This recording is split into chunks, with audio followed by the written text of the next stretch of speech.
My Yamaha G-55 needs a 50-year tune-up. Hey, it's Mike, messing with music.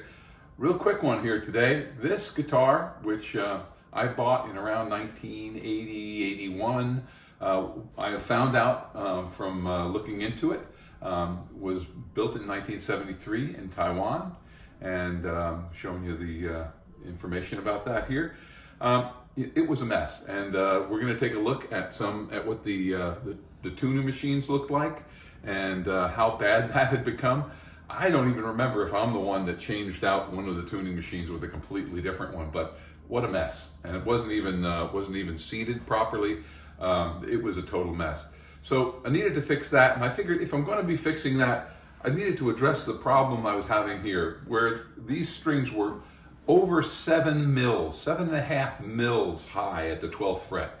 It was fine up in the cowboy chord area, right? I could play those all day long, but when I got down here, I couldn't do anything. So, that little example I can give of playing Astoria, the beginning of Astoria, I could not do that with this guitar before.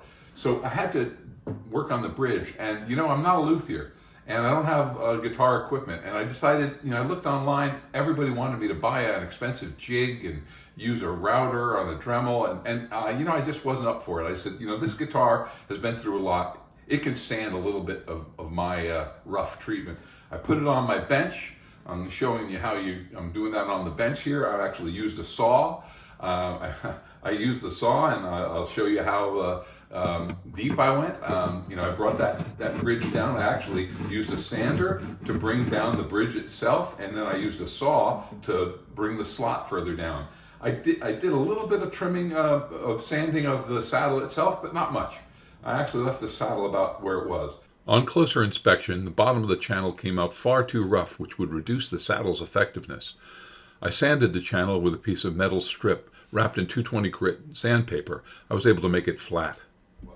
But I actually brought this down from over 7 mils to 4 mils.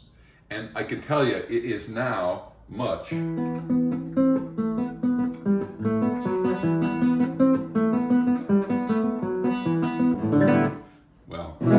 It plays better than me, which is what you want from a guitar.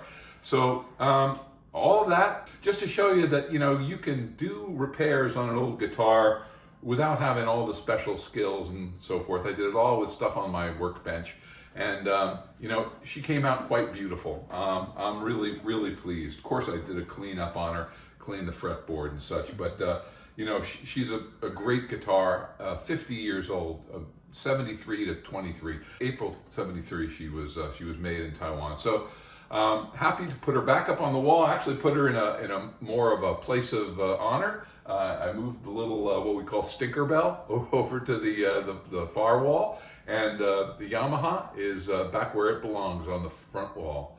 So keep messing with music. This is Mike saying bye.